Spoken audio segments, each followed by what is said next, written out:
Okay, thank you everybody really for coming. We got delayed a minute by some technical issues, but here we go.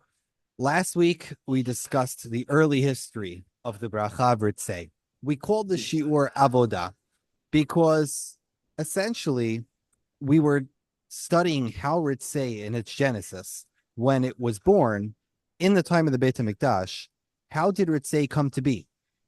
And that was a really interesting problem, a really, really interesting question, because essentially the idea of having a tefillah, which was native to the Beit HaMikdash, a proper institutional prayer that was native to the Beit HaMikdash, which is mentioned by the Mishnayot, is incredible. As far as we know, tefillah, institutionalized prayer, wasn't necessarily born in the Beit HaMikdash. If anything, the Beit HaKnesset was the place where institutional prayer had its birth.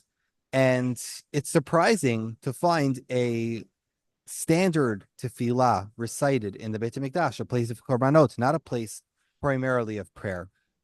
Therefore, we studied how possibly the bracha may have been influenced from the Beit HaKnesset, and maybe might have not been.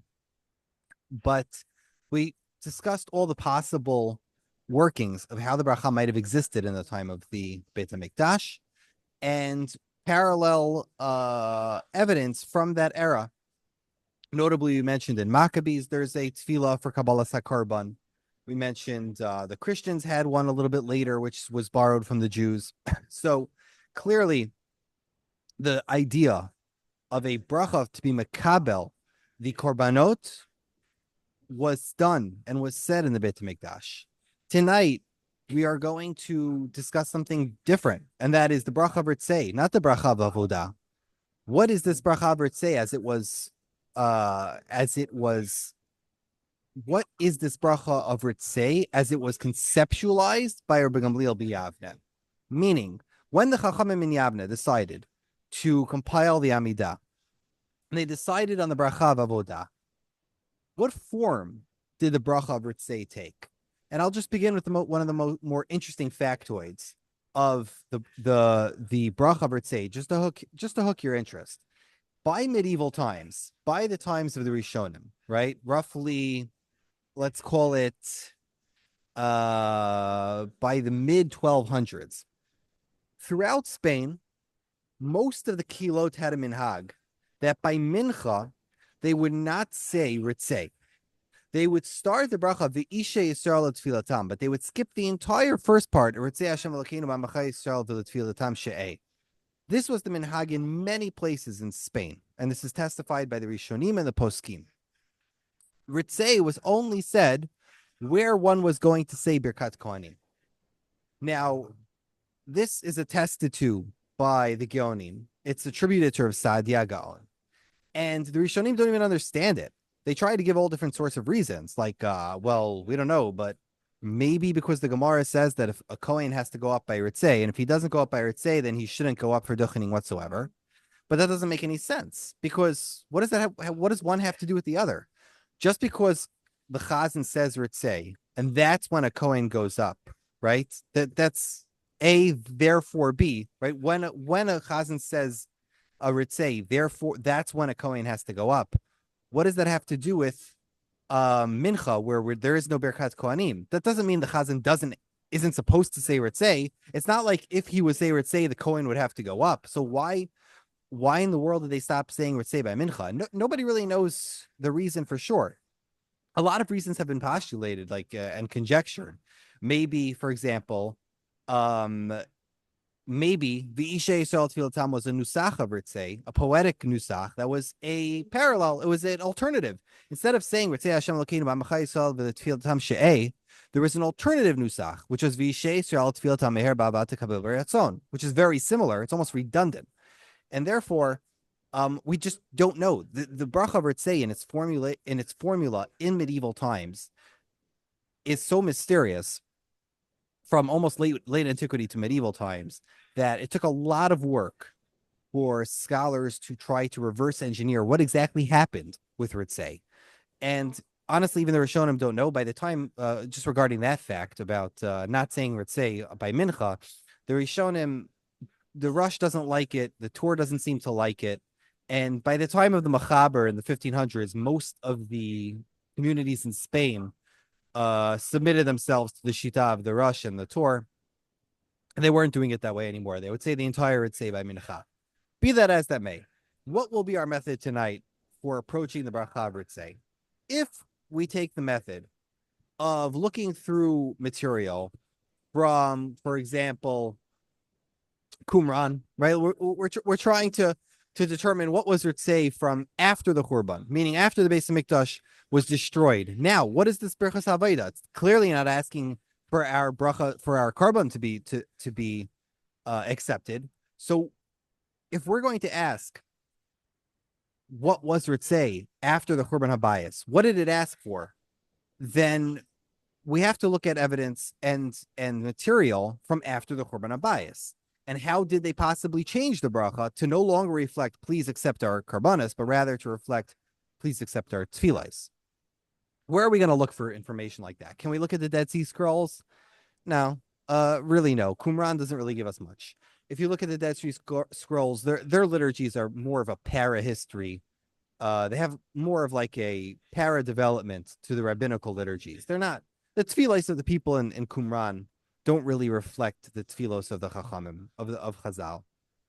Are we going to look at the Cairo Geniza, and that's where we're going to find our information for how Ritzeh was born? Probably not. The earliest strata of the Geniza is from like the 7th century at best. So you're already talking 600 plus years after the Churban Habayis. A tefillah from 600 years later isn't good enough evidence. Prayer changes. Prayer necessarily changes. So that's not a good enough raya for what the tefillah was like after the Churban. If we want to find out what Ritzeh was all about after the Churban Habayis and how it changed from a bracha for the acceptance of your karban into a bracha for the acceptance of our tefillas, or as a bracha for the returning of the karbanis, for that we have to look at Chazal. On this slide here, in case anyone's following the video, I'm just bringing back a slide from last week, which demonstrates how necessarily the Nusach HaBavli must be diachronic.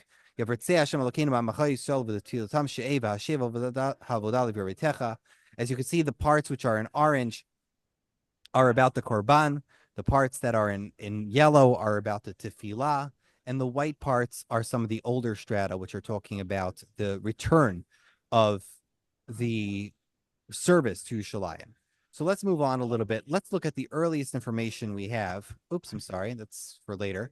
The earliest information we have about the Nusach of Ritzeh after the Churban. This is a medrash in Vayikra Rabbah. Vayikra Rabbah is one of the earliest midrashim from the time of the Tanaim. We have it as follows. V'Rabbanin Amrim. The medrash is talking about a pasuk, Zivchei Elokim Ruach Nishbara. The Rabbanim say, Minayin le'over lefnei hateva shetzarich lahaskir avodah v'korbanot v'lasoach. How do we know that a person who comes to daven the Shemona Esrei as a Shliach Tzibor, that he has to mention the avodah and the karbanos, and he has to bow? It's a very strange thing to say. How do we know? Min hadabir chata. From this bracha, Ritzeh Hashem Elokeinu, really the better nusach. I'm sorry, this is Sfaria, but the better nusach says, Ritzeh Hashem Elokeinu ushchon b'tzion mehera ushchon b'tzion yavducha b'necha b'Yerushalayim v'nishtacha velach. That's the I'm sorry if the page doesn't have it here, but essentially it's saying, how do we know that a prayer leader has to mention the service of the Beis Hamikdash, and he has to mention the karbanos, and he has to bow, because the blessing has that language. Ritzeh Hashem Elokeinu shchon, dwell, b'tzion, yavducha b'necha. Let me just get you the exact nusach. Sorry, because I have it here, but I don't have it in I don't have it on the screen as well. Hold on. The exact nusach is, forgive me,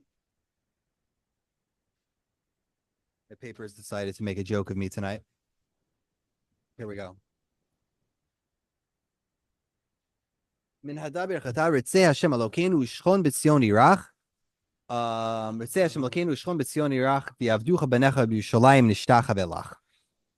Fascinating. That means that this would be the earliest nusach for the the bracha of Ritzeh. Now, if you look at my screen here, I'm going to compare with you here Vayikar Rabba, a Mechilta, and the Minhag Bavel. The second place that we find a nusach of Ritzeh is in a medrash in Mechilta. And Mechilta is a little bit later, but for anybody who knows a little bit about Midrashim, Mechilta for Devarim doesn't actually exist. We don't have the Mechilta L'Devarim. There are only fragments of the Mechilta L'Devarim. But to our great fortune, in one of the fragments of the Mechilta for Devarim, it says as follows. It says, L'shichno tidurshenu. When Hashem brings you to the place where you shall dwell, that's where you shall seek him out. Magid, this tells us, that it is an obligation upon Klal Yisrael to request from Hashem to give us back the Beit HaMikdash.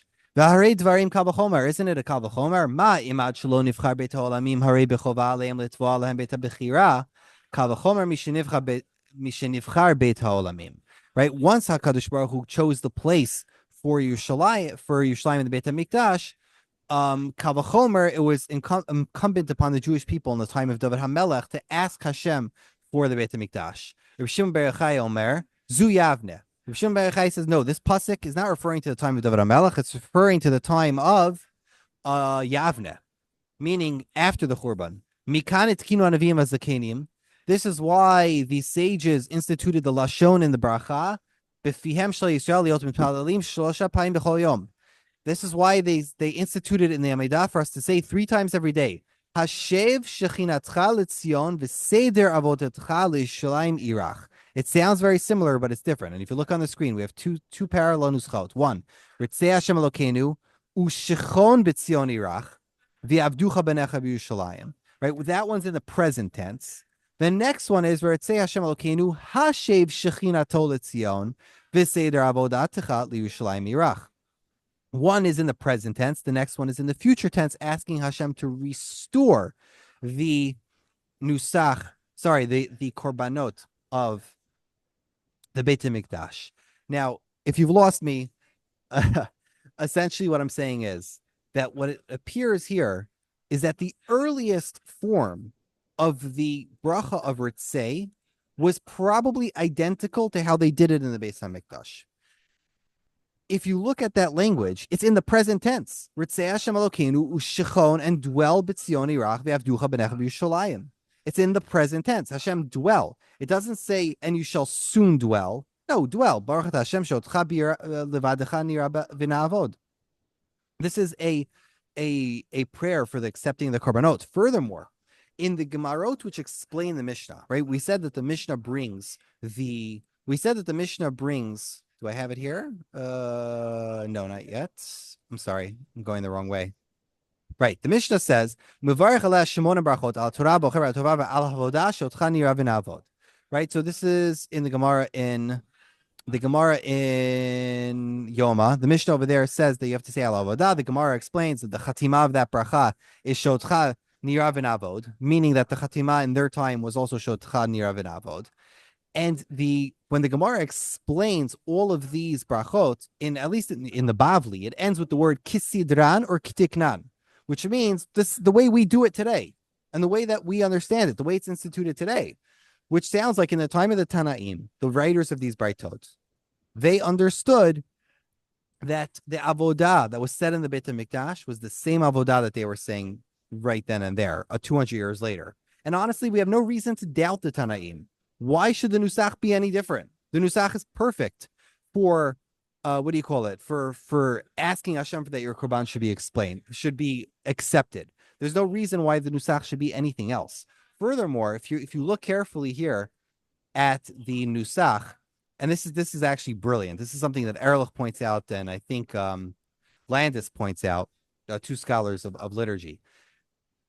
In the ancient nusach of Ritzeh Hashem Elokeinu, and hear me out, because this is incredibly brilliant. in the ancient Nusach, right, the one that we suspect they said in the Beit HaMikdash, it says, Ushichon and dwell b'tzion irach, right? Ushichon and you shall dwell is a language that comes from Tanakh, that Hashem should dwell in Tzion. We have it in multiple places in Tehillim. That's very normal. But Hashev Shechinatecha doesn't treat the word Shechon as a verb, and you shall dwell.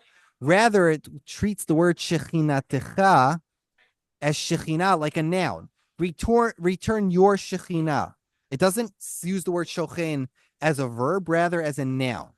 In all of our sources from Chazal, the idea of Shechina as a noun, the word Shekhinah as a noun, only appears after Churban Habayis. We never find Chazal use the word Shekhinah before the Churban Habayit. And what's more is that Rabbi Shimon Bar Yochai, of all the Tanaim, Rabbi Shimon Bar Yochai was the lead Tana who would always speak about our responsibility to ask Hashem for the return of the Beit HaMikdash, and that was how we were going to bring it back. As I just mentioned in Midrash and Mechilta, and it's also in Midrash Shmuel, and it's also in Tilim, and they bring this nusach. Ana Rachum, Ana Hashem Rachum, Hashev Shechinatecha Letzion v'Seder Avodatcha Yerushalayim Irach. So it is quite likely that this nusach of return Hashem your Shechina is from right after the Churban. You understand what I'm saying? Not that Hashev Shechinatecha is something that comes from is just simply a copying. Rather, this is a theological shift. This is a tremendous sea change in how they approach the Amidah. If you think about the history of this, right when the Beit HaMikdash was destroyed, right? Think about this. Right when the Beit HaMikdash was destroyed, would you, as a people, if you have a bracha where you've always been saying it this way for hundreds of years, this is the bracha for accepting our korban, would you change it? Absolutely not, right? You wouldn't change it. Even if you introduce it into the Amidah, you have the council at Yavne. This is roughly in the year, 100, 125, right? You're going to have the council at Yavne. You're going to have you're going to have the Gamliel and the Sanhedrin B'Yavne. They're going to make the bracha here. They're not going to change it from how it was done in the Beis HaMikdash, right? So it's likely that when the Amidah was written or compiled, this was the nusach they chose. But a few generations later, especially after the Bar Kokhba revolt, when you had Tanoim alive like Rav Shimon Bar Yochai, that's when Klal Yisrael began to realize it's really over. And we're not going back to Eretz Yisrael. And that's when they began to develop this idea and this theology that we need to return the Shechina to Yerushalayim. We need to, through our actions, bring the Shechina back to Eretz Yisrael. This nusach, I should mention, this nusach of return, this earliest nusach we have of the Ritzeh, where it says return, Ana Rachum Hashem, Hashev Shechinatecha Letzion v'Seder Avodatcha Yerushalayim Irach, actually survived in the Ashkenazi piyut for roughly 1,000 years. The Ashkenazim in Yemen Aram have a different nusach, v'Te'areh v'Tiratenu. They have a slightly different poetic nusach, but this version actually survived with the same chatima of Baruch Ata Hashem Shotecha Levadecha Nira v'Na'avod. Now, let's turn to the left of the page, the Minhag Bavel. Ritzeh Hashem Elokeinu. This is the one that we're all familiar with. Ritzeh Hashem Elokeinu v'Amachai Yisrael v'Tfilatam v'Ashev Havodah Livir Beitecha v'Isha Yisrael v'Tfilatam mehera be'ahavat tekabel b'rason v'tila rason tamid abadat Yisrael amecha v'techzen einei b'shuvcha l'Tzion b'rachamim Baruch Ata Hashem machzir shchinato l'Tzion. This is a much bigger version of the bracha, and it has a very different chatima.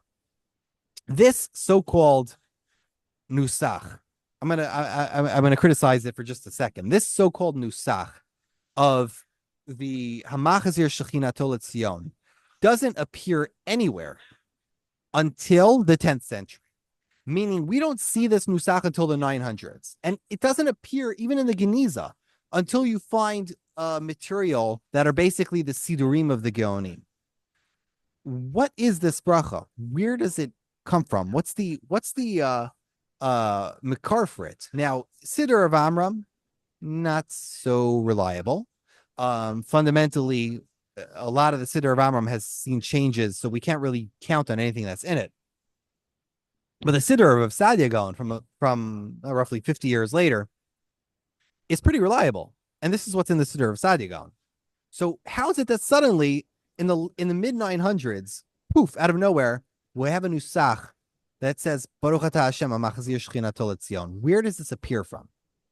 Now, to spill the beans, the nusach in Bavel until the 900s was actually Ritzeh Hashem Elokeinu Ushechon B'Tzion Meheira Yavducha V'Decha B'Yushalayim, meaning that originally in early medieval times there was no such thing as a nusach Eretz Yisrael and a nusach Bavel. Everybody had one nusach. There was only Ritzeh Hashem Elokeinu Ushechon B'Tzion Yavducha V'Decha B'Yushalayim. Some versions, especially this became a common in Eretz Yisrael, would add the word Meheira in order to take the most ancient version of Ushchon B'Tzion and switch it a little bit to make it sound like you're asking Hashem to restore the Beit HaMikdash. They would add the word Ushchon B'Tzion Meheira. But fundamentally, the Nusach in Bavel always was Ritzeh Hashem Elokeinu. How do we know this? We have a tshuva, we have a respondum from Rav Natronai Gaon. Rav Natronai Gaon was asked, what is the Nusach of the Avodah? Why in the world would somebody ask Rav Natronai Gaon what is the Nusach of the Avodah if they hadn't heard of a different Nusach, right? So Rav Natronai Gaon, in case you didn't know, is a Gaon who was the Rosh Yeshiva in Surah from the 9th century, meaning he lived in the 800s. And he answered like this. Listen to this. This is actually fascinating. He says, sorry to block the camera. V'shesha'altem, and regarding your query, B'shvil Avodah, Hechanu Amrim Ota, how do we say the Bracha of Avodah in the Yeshiva of Surah? B'metifta u'bebeit Rabbeinu shebebavel, in this yeshiva, as well as the ancillary yeshivos in Bavel, meaning B'chol makom sheyesh bo chachamim, in every place where there are prominent rabbis, Kach Omrim, this is the Nusach, Ritzeh Hashem Elokeinu shechon b'tzion irecha meheira, v'avaducha banecha b'Yushalayim. Flat out. He doesn't say what the Chatima is. Probably it's Shotcha B'Yirah Na'avod. But Rabbi Natronai Gaon tells us that the minhag in Bavel was not Hamachazir Shechinato L'Tzion. It wasn't the Nusach that we're familiar with. So how is it that out of thin air, 100 years later, we have a completely different Nusach? So if you actually carefully look at the Siddur of Sadia, which Yitzchak Landis, to his credit, did, in a few places in the Siddur of Sadia Gaon, there's rimazim that he actually was aware of the other nusach. Certain piyutim that he wrote have a finish which launches into the bracha of Shotcha Levadecha B'Yirah Na'avod. And in the introduction, he's also meramez to the bracha of Shotcha Levadecha B'Yirah Na'avod. So it seems that in the roughly 70 years later, after the time of Natronai Gaon, which is the era of Reb Sadia, this alternative nusach came out of nowhere and suddenly became the dominant nusach, and that trickled down to all of Klal Yisrael, which follows the nusach of Bavel. Even though we originally never said it this way, this is what happened. And the leading theory for the moment is that this is a completely poetic version of the Shemona Esrei that was developed in Eretz Yisrael, which started becoming popular in Bavel. Once it became popular in Bavel, it somehow, somewhy became the dominant form in Bavel and became a distinction between how the people in Bavel davened in the late 900s to the way the people in Eretz Yisrael davened in the late 900s and in the early 1000s. Phew. Okay. That's so much for the so-called Minhag Bavel. In other words, our current Nusach that we say Baruch Hashem HaMachazir Shechinato L'Tzion is only roughly 1200 years old. It was only invented, to the best of our knowledge, around 1200 years ago. This is not the Nusach that Chazal invented. This is some sort of accident or hashgacha of history where this ended up happening. Now, on my screen here, I have the Erlich's famous tables of all of the branches of the versions of Ritzeh. And if you'll notice, there's some variations, like the Persians and the Temanim and a couple of the ancient Nuschaot have all different interpolations. There's V'techzen Einenu b'shuvcha lenavecha letzion barachamim. We have V'tirtze banu ba'avodatenu kimeyaz baruch atah Hashem hamachzir shchinato letzion. This is actually a fascinating addition because a lot of the Musta'arabi Jews, the Jews who followed the old Nusach Bavel in Syria, in Morocco, in Teman, I mentioned Aram Soba, right? A lot of these old Nuschaot from Nusach Bavel had this language of Kimoaz or Kimeaz. And that's probably why today, if you go to a Sephardi shul and the Chazan goes, you'll hear people shout Kimeaz. Why do people shout that? Because that was the old Nusach.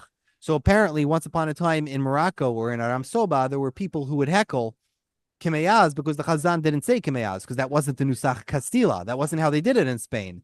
But the older Nusach did have Kimoaz, and therefore there were hecklers who would interject the Chazan, and they would add Kimoaz or Kimeyaz to the Shmona Esrei. So that's where we have that from. Regarding the Chatima of the Beracha, as far as we have seen just until now, is Baruch Atah Hashem Hamachzir Shechinato L'Sion. That's our popular Nusach today. That's the closing, and that's how it appears in the past 1,200 years in our Sidurim. Was it invented 1,200 years ago? Probably. Was it from the time of Rambam Gamliel? Almost definitely not. What was the Nusach that we know of from the Midrashim? We don't. I've been kind of lying the entire time. The Midrashim only give us the first part of the bracha of Ritzeh. The last part, only comes from the Gemara in Yerushalmi. We only know it from the Yerushalmi that was the Nusach Eretz Yisrael. However, it was clear from many piyutim and many other areas of many other parallel sources that there was another chatima that was very popular in the time of the Amoraim in Eretz Yisrael that was lost. And Ezra Fleischer first noticed this. He noticed that many piyutim were ending with a bridge to a chatima of the bracha, which ended with the word ratzon, or something that had to do with ritzui. The end of the poem would always end with the words of ratzon, as if it was trying to bridge into the last words of Baruch Atah Hashem, something about ratzon or ritziyah.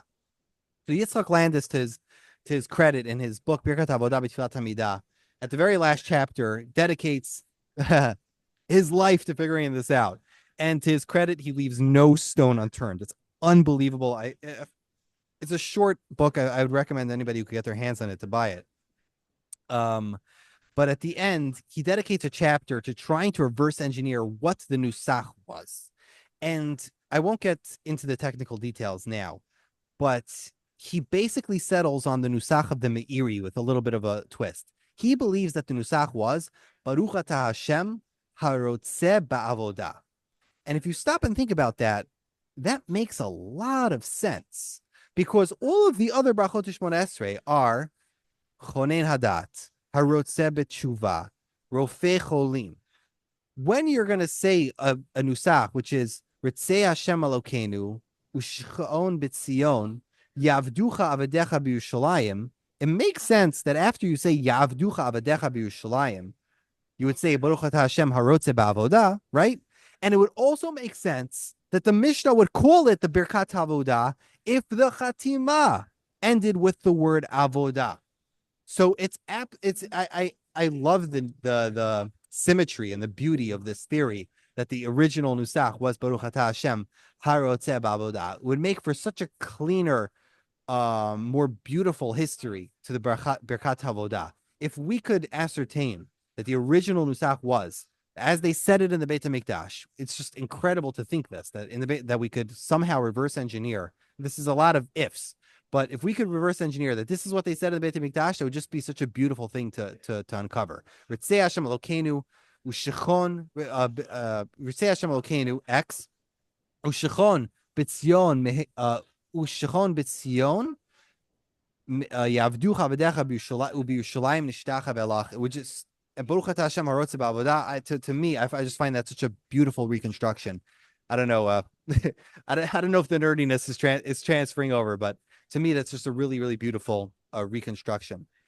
Okay, give me 1 second. Okay, now For Gary's sake, I wanted to add one last thing, and that is the nusach of Yaaleh v'Yavo. Gary asked me last week, why is it that Yaaleh v'Yavo is in Ritzeh? Why do we pick Ritzeh of all the brachot? So first factoid, just to make this interesting, we have a tshuva from Rav Paltoy Gaon in the Sefer Hamanig, in the Halachot of Rosh Hashanah. The Sefer Hamanig brings a tshuva from Rav Paltoy Gaon, where Rav Paltoy says something to the effect that sounds like the tefillah of Yaaleh v'Yavo was originally written as a prayer for Musaf Rosh Hashanah, meaning it was a kedushat hayom. It was a way of expressing the holiness of the day of Musaf Rosh Hashanah, and originally it was a prayer just for that tefillah. However, because it was so flexible as a format, it started being used in other places. He says in some places they use Yaaleh v'Yavo on other holidays, and in some places they don't. They use a different Ma'en HaMe'orah, which means a tefillah which is mentions something of the event of the day. And in some places they don't use Yaaleh v'Yavo, and it's okay. Doesn't really matter. Every place could do whatever they want, as long as they say a Ma'en HaMe'orah in the bracha of Ritzeh, which is absolutely fascinating. So clearly, Yaaleh v'Yavo itself as a nusach was originally much more tied to the Musaf of Rosh Hashanah, just from the language of Rav Paltoy Gaon and from the discussion there. So it's not native. That's my first point. Yaaleh v'Yavo is not a natural extension. While we do find poetic bridges, we find paitanim who bridge Ritzeh straight into Yaaleh v'Yavo, it's not like it belongs there. All the languages of Zikaron and Pikadon clearly show in Yaaleh v'Yavo that it's just simply not indigenous to the Amidah. It's much more likely indigenous to the Zichronot of the Musaf of Rosh Hashanah. Now, how do we know that we're supposed to say the Me'en HaMe'orah? How do we know that we're supposed to mention the holiday? Let's translate Me'en HaMe'orah as a mentioning of the holiday. How do we know we're supposed to mention the holiday in the Beracha of Avodah? We know it from a Mesorah from the Amoraim. We have Rav Oshia in Gemara and Brachot Daf Chaf Daled Amud Aleph says that we're supposed to put it in the Avodah. But here comes the Gemara in Yerushalmi, and it says why. The Gemara in Yerushalmi says, Rabbi Avdaima Ditziporin, Rabbi Yudaman of Sephoris, according to the translation, Ba'al Komei Rabbi Mana. He asked the question before Rabbi Mana. He says, Echan Omra, where do we say the bracha of Nachem? And he answers him, Amar lo, v'adayin enat lezu, you still didn't chap? It's like you didn't get this? Like, you don't understand how it works. Kol davar shu lavo amra lavo, anything which is for the future, omra bavoda. Any request that we're going to add into the Shmon Esrei, which is future tense, ends up in the avodah. Why? Because the bracha of avodah is future tense. The kol davar shu l'she'avar omra behoda'ah. And anything which is for the past tense, meaning like al hanisim, which talks about the nisim that happened in the past, we put in the bracha of modim. Umatnita omra v'noten hoda'ah l'shavar v'tzo'ek le'atid lavo. And as our Mishnah says, one gives thanks for the past, and you ask tefillah for the future. Now, what this tells us is that A, it gives us a reason for why Yaaleh v'Yavo is in Ritzeh, because it's future tense. Yaaleh v'Yavo is future tense. But B, this tells us something that I don't think Yitzchak Landis really noticed in his work. And that is that in the 5th century, this is a 5th century Amora, we clearly have a remez here that the bracha of the avodah was in past tense, meaning that by the time of Rabbi Evdaima Ditziporin or Rabbi Mana in the Talmud Yerushalmi, by that point for sure we could say that that's the latest date by which time the bracha was accepted to be a bracha in the past tense. How did they make the bracha of Ritzeh the past tense? We don't know. They could have just added the word the Mehera. They could have said Anarachum v'chanun hashev shchina techal Tzion. They could have amended it in any which way. But from this Braita, not only do we learn that this is where we put Yaaleh v'Yavo, and this is why, but also because we learn that by the time of the later Amoraim in the Talmud Yerushalmi, this was already an established fact that Ritzeh is not a bracha anymore for the Karban in Yerushalayim. Rather, Ritzeh is a bracha for the restoration of the korbanot in Yerushalayim, and also for the acceptance of our tefillah in lieu of that today. Now, one topic we haven't, well, it's already 9:28, we don't have time for this, but one topic we haven't really scratched the surface of is how in the world did Ritzeh get here? We started this 2 shiurim ago. We've never come to a satisfactory answer. We begin the Bakashot Shmona Esrei with Dat. We end the Bakashot Shmona Esrei with Shomea Tefillah. What is Ritzeh doing here? Why is the Avodah in the Amidah? As far as we can tell right now, the Avodah was such an ancient part of institutional communal liturgy that I don't know if the Rabbi Gamliel Biyama could have seen an Amidah that didn't have the bracha of the Avodah. That's simply my way of seeing it. Now, why wasn't it put before Shomea Tefillah? For that, I'll wait a little bit because I believe there's multiple theories as to how the last 3 brachot of Shmona Esrei developed, and I think we'll have to continue that Bezrat Hashem next time. So thank you for your attention. I'm sorry this year was extra complex, more than usual. It took us 2 shiurim to cover it, say, and Bezrat Hashem next week we'll cover the bracha of Hoda'ah, the bracha of Modim. Maybe we'll get it done in 1 shiur, maybe we won't. We will see. So thank you for your time and attention. Thank you for tuning in. We'll continue next time.